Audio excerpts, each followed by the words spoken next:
Hello నమస్తే అండి. ఈరోజు వంకాయతో చేపల కూర చాలా టేస్ట్గా ఉంటుందండి. దానికి కావాల్సింది వెల్లుల్లిపాయలండి. ఒక 4 గడ్డలు ఒలిచి పెట్టుకున్నాను.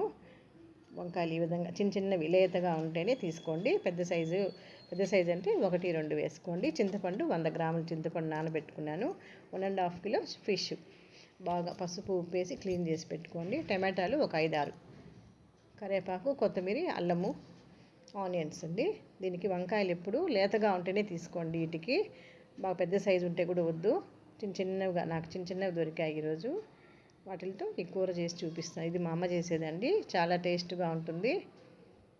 మీకోసమనే ఇది ప్రాసెస్ చేస్తున్నాను. ముందుగా ఈ విధంగా కట్ చేసుకొని అన్నీ క్లీన్ చేసి పెట్టుకోవాలి. 100 గ్రాముల చింతపండుని తీసుకొని ఈ విధంగా బాగా కలుపుకొని పులుసు తీసి పెట్టుకున్నాను. ఎప్పుడు చింతపండు వడగట్టి తీసుకుంటే మంచిది. ఎంత నీట్గా ఉన్నా కూడా వడగట్టి తీసుకోండి. దీంట్లో ఒక 5, 6 టమాటాలు సగం నేను మిక్సీ వేసుకుంటున్నాను. చింతపండు ఎక్కువ తీసుకోలేదు కాబట్టి పులుపు కోసము మిక్సీ చేసుకున్నాను టమాటాలని. పెనం బాగా వేడెక్కాక ఒక 1.5 గరిటె ఆయిల్ పోసుకొని బాగా వేడయ్యాక మనం కట్ చేసి పెట్టుకున్న ఆనియన్స్, 2 ఆనియన్స్ అండి ఇవి, బాగా ఫ్రై అయినాక ఇంకా 50 గ్రామ్స్ ఉంటాయండి వెల్లుల్లిపాయలు హార్ట్కి మంచిది కాబట్టి పచ్చిగా నమలలేని వాళ్ళకి ఇది విధంగా కూరల్లో వేసుకుంటే, ఖాళీగా ఉన్నప్పుడు ఒలిచి పెట్టుకుంటే ఇట్లా కూరల్లో వాడుకుంటే హార్ట్కి కానీ చాలా మంచిదండి.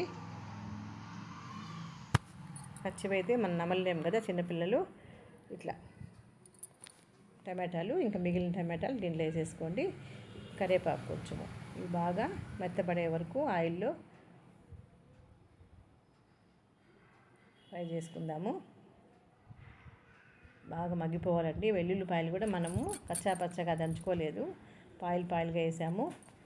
ఈ పులుసు ఉడికే లోపల అవి కూడా బాగా ఉడికిపోతుంది. వెల్లుల్లిపాయలు కూడా అల్లం ముక్క కొంచెం వేసుకొని మనము సగము టమాటాలు గ్రైండ్ చేసుకున్నాం కదా, అది కూడా వేసేసుకోండి. ఈ టమాటాలు వేసినాక 2 నిమిషాల వరకు పచ్చివాసన వరకు పోయే వరకు ఫ్రై చేసుకోవాలి. విధంగా ఆయిల్ కొంచెం పైకి తేలాలి. బాగా ఫ్రై అయినాక ఒక 5 స్పూన్స్ మిరప్పొడి వేసుకోండి. మిరప్పొడి వేసుకున్నాను. 1/2 స్పూను పసుపు పొడి, 1 స్పూను సాల్ట్. ఆల్రెడీ చేపల్లో సాల్ట్ ఉంటుంది, ఎక్కువ సాల్ట్ వేసుకోవద్దు. చేపల్లో ఎప్పుడు సాల్ట్ ఉంటుంది, వాటర్ కూడా క్వాంటిటీ ఎక్కువ ఉంటుంది కాబట్టి ఈ విధంగా మనం వేసుకున్న అన్నీ బాగా మగ్గిపోవాలండి. ఈ విధంగా మగ్గనిచ్చుకున్నాక ఇప్పుడు మనం కట్ చేసుకున్న లేత వంకాయలు అయితే తీసుకున్నది వద్దు. పెద్ద సైజు ఉంటే 1, 2 వేసుకోండి. దీనికి ఇవన్నీ మనం వేసుకుంటే గిన్నె వెడల్పుగా ఉండేది తీసుకుంటే బాగుంటుంది. ఈ విధంగా వంకాయకి అన్నీ పట్టేటట్టుగా చేపలు వేసిన వెంటనే ఉడికిపోతుంది కాబట్టి ముందుగా వంకాయలు వేసుకునేసేయాలా. కొత్తిమీర బాగా వాడండి వంటల్లో. లాస్ట్లో వేసేస్తారు. లాస్ట్లో వేయకుండా మధ్యలో చివరిలో కొంచెంగా కట్ చేసి పెట్టుకుంటే మధ్యలో వేసుకుంటూ ఉంటే కొత్తిమీర కూడా బ్లడ్కి చాలా మంచిది. ఈ విధంగా వంకాయ బాగా మగ్గినాక మనం కలిపి పెట్టుకున్న చింతపండు పులుసుని పోసి బాగా ఈ విధంగా ఒక 2 నిమిషాలు పులుసు, ఆల్రెడీ వంకాయలు కొంచెం మెత్తబడ్డాయి కాబట్టి పులుసు ఒక 2 నిమిషాలు బాగా తెల్లనిచ్చినాక కావాలనుకుంటే కొంచెం వాటర్ పోసుకోండి. ధనియాల పొడి ఒక 2 స్పూన్లు వేసుకోండి. ఎక్కువ కారం వద్దనుకున్న వాళ్ళు ధనియాల పొడి వేసాక ఆల్రెడీ వంకాయ ఉడికిపోయింది కాబట్టి మనము బాగా చేపలు చిన్నగా ఒక్కొక్కటిగా వేసేసేయండి. వేసుకొని బాగా ఉడికినాక 2 నిమిషాలకంతా చేప ఉడికిపోతుందండి.